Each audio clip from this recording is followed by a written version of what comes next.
ओम साई राम। मेरे बच्चे, तुमने अपने सभी संघर्षपूर्ण समय निकाल लिया है और उस संघर्षपूर्ण समय में तुमने अपनी हिम्मत बनाए रखी। तुम्हें ये हिम्मत आपको पता है किसने दिया था? मैंने दिया था।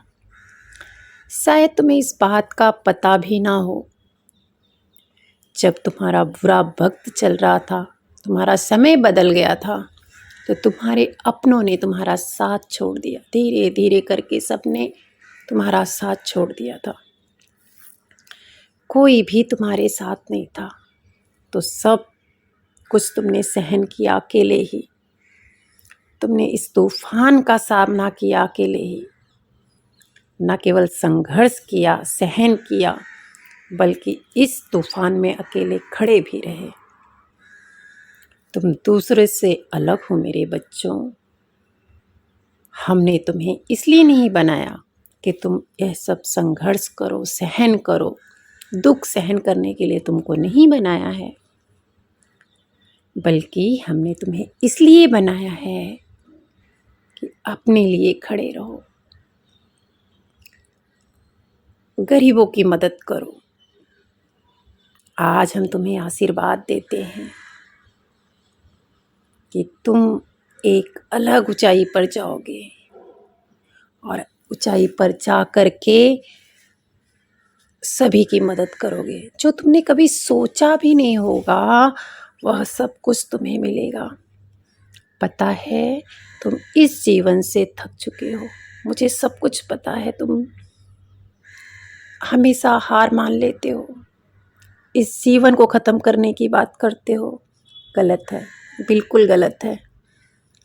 मेरे बच्चों, तुम्हें पता है, तुम्हारे सुख दुख में तुम्हारे पीछे हमेशा खड़ा रहता हूँ। मैं हमेशा तुम्हारे साथ रहता हूँ। आज मेरा तुम्हें आशीर्वाद मिलने वाला है। तुम्हें ये याद दिलाने के लिए मैं आशीर्वाद भेज रहा हूँ कि मैं तुम्हारा बाबा तुम्हारे साथ है। ओम साई राम। ओम साई राम। बाबा का संदेश आप लोगों के लिए। बाबा कहते हैं, अहंकार घमंड नहीं करना चाहिए। जो कुछ मिला है उसी में हमें संतोष करना चाहिए। हमारे भाग्य का लिखा कोई भी नहीं ले सकता। आज एक कहानी के जरिए आपको बताऊंगी कि धन का घमंड लोगों के मन पर बहुत बुरा असर डालता है। लोग अपनी किस्मत से ज़्यादा मांगते हैं, जिसे भगवान को भी वो भला बुरा कहते हैं। एक राजा था, ज़्यादा समय आप लोगों का नहीं लूँगी और तुरंत मैं कहानी बोलूँगी। एक राजा था, उसको 5 बेटियाँ थी। एक दिन वो अपने 5 बेटियों को अपने पास बुलाता है और बोलता है, आपको खिलाने वाला कौन है? आपका भरण पोषण करने वाला कौन है? पहली बेटी से पूछा, बोले पिताजी आप हो, आप ही हमारे कर्ता धर्ता हो, आप ही हमें खिलाते हो। अगर आप नहीं है तो हमें खाने को नहीं मिलेगा। दूसरी से पूछा, सेम आंसर। तीसरी को पूछा, सेम आंसर। चौथी को भी पूछा तो सेम आंसर। लेकिन 5वीं बेटी का आंसर था, बोले मेरे भगवान, मेरे परम पिता परमात्मा मेरा भरण पोषण करने वाले हैं। इतना कहते ही वो घमंडी राजा जो था, अपने धन के अहंकार में जो चूर था, उसको धन का घमंड था। उसके पास बहुत दौलत थी, लेकिन उसका अहंकार था कि मेरा दिया किया हुआ है, मेरी मेहनत का किया हुआ है।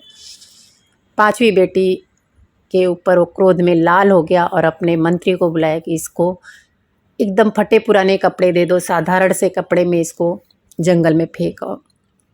मंत्री अपने कुछ सिपाहियों के द्वारा उसको जंगल में फेंक आया।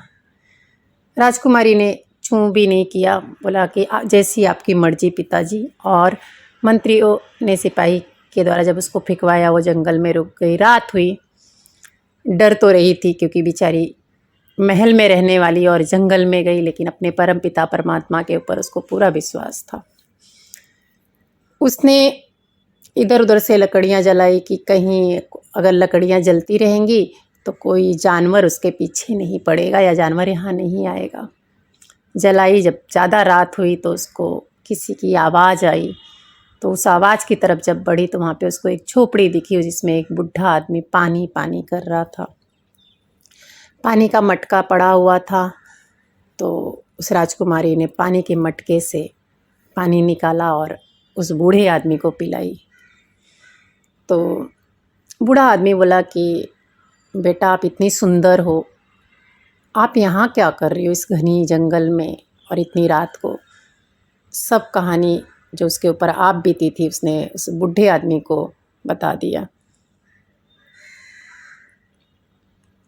बूढ़ा आदमी जो है सुन करके उसकी आंखों में आंसू आ गए। उसने कहा बेटा कोई बात नहीं, तुम इस झोपड़ी में रहो, मैं सुबह चला जाता हूँ शहर और 7 दिन के बाद आता हूँ। यहाँ पर तुम्हें किसी चीज़ की तकलीफ़ नहीं होगी। हाँ, महल जैसे तो नहीं, लेकिन और किसी चीज़ की तकलीफ़ नहीं होगी। तुम मेरे आंगन में बकरी है, उसका दूध निकालना पीना, और पास में नदी है, वहाँ पे जाके सैर सपाटा करना, नहाना धोना जो भी करना होगा उसका पूरा आनंद आप लो। फल फूल है, जैसे चाहो आप रहो, अच्छे से रहो। सुबह उठा बूढ़ा आदमी, चला गया। अब राजकुमारी क्या करती कि घर की सफाई, वो झोपड़ी की सफाई करती, अपना दूध निकालती बकरी का और थोड़ा सा पीती, और थोड़ा सा जो दूध था वो बाहर दरवाजे के बाहर रख देती थी कि कोई भी जानवर आए और वो पी ले। सुबह उठ के जब जो दूध रखती थी जहाँ पर, वहाँ पे देखती है तो लाल मणि रहता है, मिलता है उसे। वह समझ गई, क्योंकि महल में रहने वाली राजकुमारी थी तो उसको समझ में तो आ गया है बहुत कीमती चीज़ है, उसने उठा कर रख लिया। फिर दूसरे दिन गई, ऐसे हुआ, यानी 7 दिन तक उसके पास ऐसे हुआ। 7वें दिन जब बूढ़ा आदमी आया शहर से तो उसने बताई सारी कहानी, लाल मणि दिखाई, और 3 लाल मणि उठा करके, लाल बोलूँगी, और उसको दिया बूढ़े आदमी को और कहा इसे जंगल में इसको शहर में बेच आओ और इसमें बहुत पैसे मिलेंगे और इस जगह को महल बनवाओ। वो बूढ़ा आदमी गया शहर से, मिस्त्री वगैरह कड़िया वगैरह लेके आया और महल बनवाया। महल में बनने के बाद भी पैसे बचे, उसने उस पैसे से फैक्ट्री लगवा दिया, जिसके जो आसपास के लोग गरीब थे मजदूरी करने लगे, लकड़ी का कारखाना बनवा दिया था उसने। तो बहुत धन वैभव हो गया और चारों तरफ इसकी राजकुमारी की जय जयकार होने लगी। जय जयकार सुन कर के राजा के कान में भी आवाज़ गई। उसने अपने मंत्री को भेजा कि ये है कौन, इतना मतलब उसकी बड़ाई हो रही है, ज़रा जाके देखो। मंत्री आया, लेकिन राजकुमारी उससे मिली नहीं, पर्दे के भीतर से ही बात की। बोली कि मंत्री ने कहा कि आपसे राजा मिलना चाहते हैं। तो राजकुमारी ने कहा मैं मिलने नहीं जाऊंगी, राजा को कहो कि वो मेरे से खुद मिलने आए, और हाँ, खुद अकेले नहीं आए, अपनी बेटियों को साथ में लेकर आए। मंत्री ने ये जा कर के राजा से कहा, तो राजा ने कहा कि ठीक है, अपनी बेटियों को लेकर वहाँ पहुँचे। तो रानी पर्दे में से बात कर रही थी। तो राजा ने कहा कि मैं तो, ये बात अच्छी नहीं है, मैं तो अपने पूरे परिवार के साथ तुम्हारे पास आया हूँ और तुम पर्दे में से बात कर रही हो, तुम पर्दे से बाहर आके बात करो। राजकुमारी ने कहा ठीक है। अंदर गई, वो जो राजा ने उसको साधारण से वस्त्र में जो जंगल में फेंकवाया था वही कपड़े पहन करके बाहर आती है। और बाहर आने के बाद जब राजा उसको देखता है, बोलता है अरे बेटी तुम यहाँ पे काम करती हो, मैं अभी राजकुमारी से बोल करके बोलूँगा इससे काम मत करवाओ, ये मेरी बेटी है। तो राजकुमारी ने कहा कि पिताजी मैं यहाँ पे काम नहीं करती, मैं इस महल की रानी हूँ। राजा के आँख तो एकदम खुले के खुले रह गए, आश्चर्यचकित होकर उससे बोले क्या? बोले हाँ पिताजी, मैं इस महल की रानी हूँ, मेरे ही जय जयकार सुनकर आप यहाँ पे आए हो। राजा बोले ये कैसे हो गया, कहाँ से आए तुम्हारे पास इतने पैसे?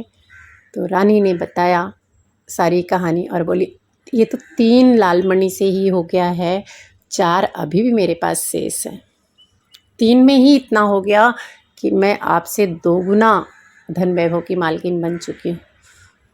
तो मैंने आपको कहा था ना कि मेरा भरण पोषण करने वाले मेरे परम पिता परमात्मा हैं। तो आज आप देख लो, मुझे मेरे किस्मत में महल का सुख लिखा था, तो आप जंगल में फेंके तो मुझे महल का सुख मिलने से कोई नहीं रोक सकता था। मेरे तकदीर में लिखा था कि मैं महल की रानी बन के रहूँगी, तो आज देखो आपको जंगल में आपने फेंक दिया, फिर भी महल की रानी बन के हूँ। राजा के आंखों से आंसू बहने लगे और जो 4 बहनें थी उनकी वो भी बोलने लगी आपने सही कहा बहन, मैं उस दिन पिताजी के डर के मारे मैंने कहा था, लेकिन सच ये है कि मेरे पालन पोषण करने वाले परम पिता परमात्मा हैं और आज वही हुआ। मेरे से हम लोग जो बोले थे उससे आगे तुम निकल गई हो। पिताजी ने कहा बेटा मुझे माफ़ करो, मुझे परम पिता परमात्मा माफ़ करे। ये सच है, मैं धन के अहंकार में चूर्ण हो गया था। तो कहने का भाव यही है, जो हमारे किस्मत में है वो मिलकर रहेगा एनी हाउ। बोलते हैं ना, अजगर करे ना चाकरी, पंछी करे ना काम, धान संत मल्लुका कह गए सबके दाता राम। सब कुछ करन करावन हार, तू सब कुछ तेरे हाथ, सब भगवान करने वाला है, हमारे पास कुछ भी नहीं है। इसके लिए उस परम पिता परमात्मा को शुक्रिया अदा करो जिसने तुम्हें जीवन दिया है और तुम्हारे कर्म में लिख दिया है कि तुम इस तरह के जीवन जियोगे। तो ज़्यादा दिमाग मत लगाओ। ओम साई राम। बस